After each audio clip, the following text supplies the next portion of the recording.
Indeed, it's a sad day for wonke umuntu ongalapha eKZN ngenxa ukuthi umama ubesuka la KwaZulu-Natal eculela thina eculela nomhlaba ke so silahlekelwe kakhulu nakwindima silahlekelwe kakhulu kodwa kufanele sikuveze ukuthi indlela asebenze ngayo umsebenzi awushiyayo ngemumva uzobonakala kuyingane zakhe nakubaculi bonke ngoba bafundisile umuntu obekholelwa kakhulu ku live performance and wabafundisa abaculi abangemuva so ngifuna ukuthi ngithi ke ilegacy yakhe ikhona izosala ukwazi ukubanjelela khona umama ubephila na wonke umuntu kepha yona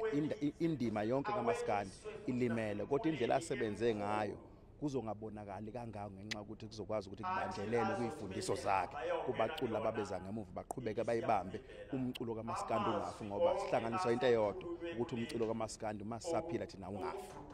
Sibhlungu kakhulu silimele kakhulu ngeciko ebelinamandla kakhulu benetalent kakhulu mama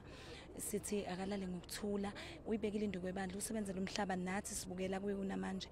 ube umbele ngempela ogwansile kumaciko amaningi lapha eMzansi simfisela nje ukuthi uNkulunkulu abe naye uhambeni lwakhe olusha nathi sosala siqhubeke endimeni usinikile isibindi sokutsala siyibamba.